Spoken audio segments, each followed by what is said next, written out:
বুক cafe বুক রিভিউয়ের আজকের প্রথম খবরটি রয়েছে শুকতারা নিয়ে। শুকতারার ফাল্গুনী সংখ্যা প্রকাশ হতে চলেছে।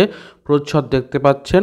শুকতারার দাম রাখা হয় 30 টাকা এবং এর সাথে সূচিপত্র পেয়ে গেছি। সূচিপত্রে ফিচার থেকে শুরু করে ছোট ছোট গল্প, তারপরে বিনোদনমূলক অনেক কিছু, তো সব মিলিয়ে দেখতেই পাচ্ছেন খুব সুন্দর একটা সূচিপত্র। 30 টাকা দিয়ে আপনারা কিনে নিতে পারেন চাইলে, এবং হাদাবোদা, বাটুল, তারপরে নন্টে ফন্টে এদের গল্পও রয়েছে কমিক্স আকারে। যারা কমিক্স পড়তে পছন্দ করো তাদের জন্য একটা বড় আকর্ষণীয় বিষয় এই শুকতারা।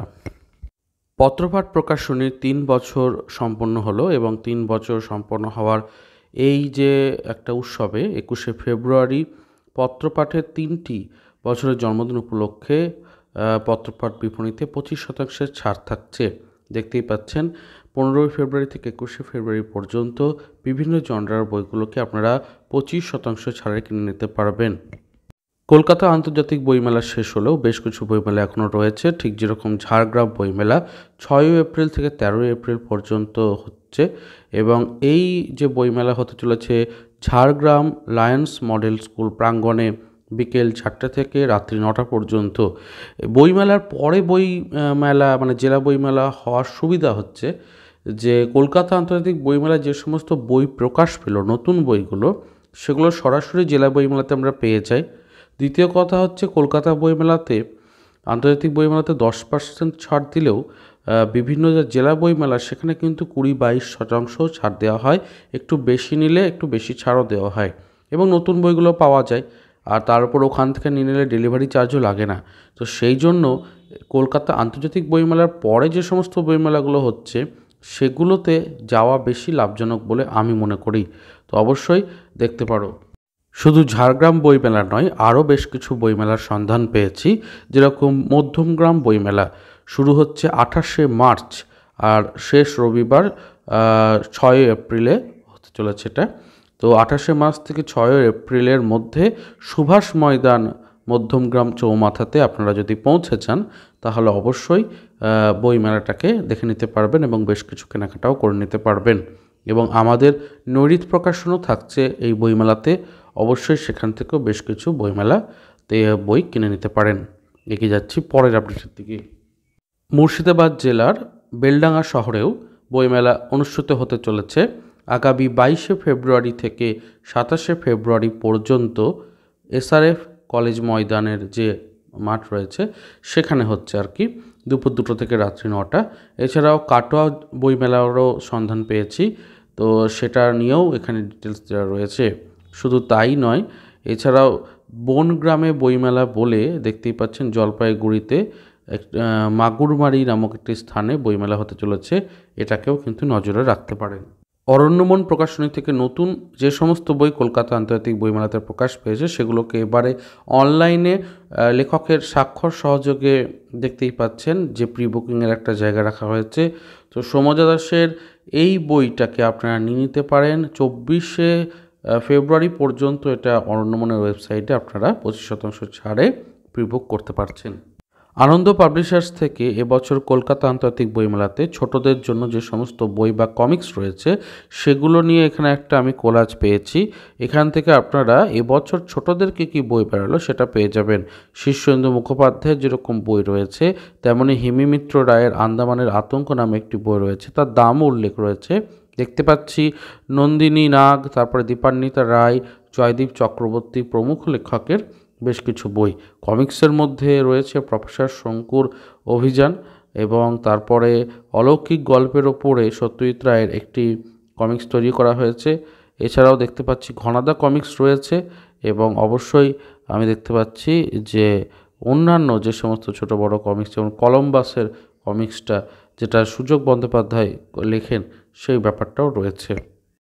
কালচার বা কৃষ্টিগত দিক থেকে জার্মানি কিন্তু খুবই একটা সময় থিয়েটারে বিশেষত একটা যুগান্তকারী পরিবর্তন এনেছিল এবং সেই জায়গা থেকে জার্মানিতে সাহিত্য চর্চাও কিন্তু খুবই বলবো যে উৎকৃষ্ট মানের।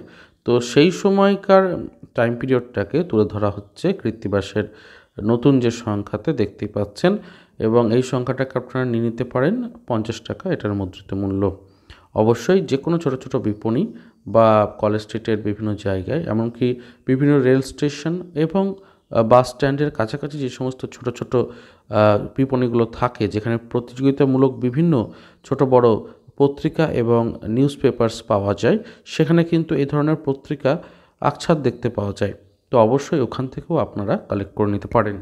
যারা বইমেলার নতুন বইয়ের সন্ধান করছিলেন তাদের জন্য জানাই, মৃত্যুর থাবা নামে যে নতুন বইটি অভিক দত্তের প্রকাশ হয়েছে তা বৈচিত্র্য.in চলে এসেছে এবং দেখতেই পাচ্ছেন যে 206 টাকা দামে এটা বিক্রি হচ্ছে, মুদ্রিত মূল্য 275 টাকা।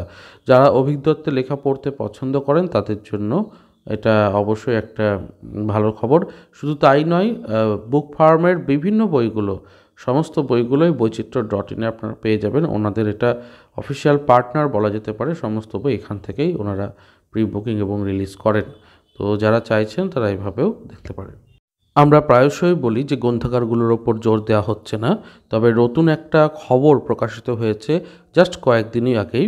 রাজ্য গ্রন্থাগার দপ্তরে নিয়োগে তৎপরতা দেখা যাচ্ছে এবং এটা হলো একটা ভালো যে রাজ্যের বিভিন্ন যে গ্রামীণ গ্রন্থালয়গুলো রয়েছে প্রত্যেকটা স্থানে ছোট বড়, সেগুলোকে আবার নতুন করে রিভাইভ করা এবং সেখানে কর্মী নিয়োগ এবং অবশ্যই সেগুলোকে প্রমোটের মাধ্যমে একটু বই পড়ার আগ্রহটাকে বাড়ানো, এটা যদি হয় খুব ভালো হবে। তো এই যেহেতু গ্রন্থাগার রিলেটেড একটা খবর, সেই জন্য আমি এখানে পরিবেশন করলাম। এরপরে আরও একটি বইমেলার খোঁজ পেয়েছি মুর্শিদাবাদ জেলার ডোমকল যেখানে রয়েছে। তো সেই স্থানে দেখতেই পাচ্ছেন 21শে ফেব্রুয়ারি থেকে 25শে ফেব্রুয়ারি পর্যন্ত বইমেলা একটা হতে চলেছে। এটাও একটা গুরুত্বপূর্ণ খবর ছিল। এরপরের অবশ্যই আপডেটটা রয়েছে রুজভেল্ট নগরীর ওপরে, যেটা কল্যাণী নামে পরিচিত। তো তার সম্পর্কিত লেখা অনেকে জিজ্ঞাসা করছিলেন, কলকাতা নিয়ে শুধুমাত্র লেখা আমরা পড়ি, অন্য কিছু কি পাওয়া যায় না? তো এই যে এখান থেকে আপনারা বইটি অর্ডার দিতে পারেন। কল্যাণী শহরের ইতিহাস নিয়ে আলোচনা রয়েছে এখানে। শুধু রুজভেল্ট নগরী নয়, তার সাথে কলকাতা নগরের বৃত্তান্ত নিয়েও বই রয়েছে। তো এখানে দেখতে পাচ্ছেন বইটা সম্পর্কে ছোট করে লেখা রয়েছে। অর্ডারটা তো কোথা থেকে করবেন, এটার দাম 500 টাকা ছাড় দিয়ে রাখা হচ্ছে। নিচে দেখুন কোণার দিকে ফোন নাম্বারগুলো রয়েছে, তো সেখান থেকে যোগাযোগ করে আপনি অর্ডার দিতে পারেন কলকাতা বৃত্তান্তের ওপরে এই বইটি পড়ার জন্য।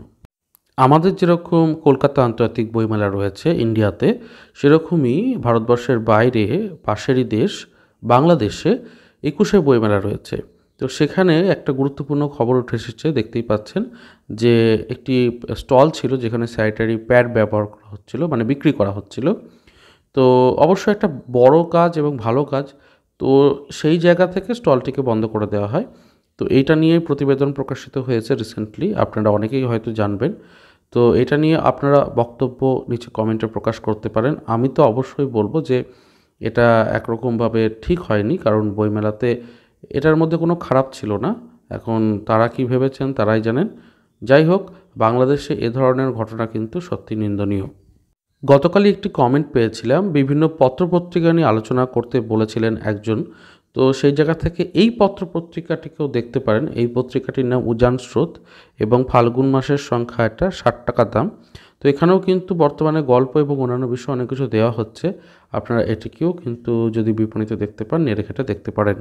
আনন্দমেলা, কিশোর ভারতী, শুকতারা মতো অন্তরী পত্রিকা রয়েছে, উজান স্রোত রয়েছে, তারপরে কৃত্তিবাস রয়েছে।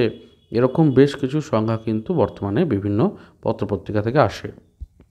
যারা কুইজ ভালোবাসো তাদের জন্য সুখবর, 1000টা প্রশ্ন নিয়ে, মানে 1000টা কুইজের কোয়েশ্চেন নিয়ে আসতে চলেছে আনন্দমেলার 20শে ফেব্রুয়ারির সংখ্যাটি। এবং এই সংখ্যাটির প্রচ্ছদ প্রকাশ হলে আমি অবশ্যই তোমাদের সাথে শেয়ার করে দেবো। সাহিত্য, সিনেমা, বিজ্ঞান বিভিন্ন নিয়ে কুইজ থাকছে। তাছাড়াও বেশ কিছু 5 রকম 6 রকমের মিলিয়ে মিশিয়ে লেখা থাকছে, গল্প থাকছে। 20 টাকা মুদ্রিত মূল্যে এই সংখ্যাটি আসছে, তোমরা চাইলে নিয়ে নিতে পারো। পত্রভারতী থেকে কলকাতা আন্তর্জাতিক বইমেলাতে যে সমস্ত নতুন বই প্রকাশিত হয়েছে ছোটদের জন্য, তাদের মধ্যে বেশ কিছু বই দেখতেই পাচ্ছ। প্রচেত গুপ্তের মিছেমণি, সত্যি গুপ্তধন বা উল্লাস মল্লিকের মস্তান বোমকাই বা প্রমোদাচরণ সেনের ভীমের কপাল। তো এটা ছিল বাংলা ভাষার প্রথম ছোটদের উপন্যাস, এটাকেও কিন্তু পত্রভারতী থেকে এবছর আনা হয়েছে।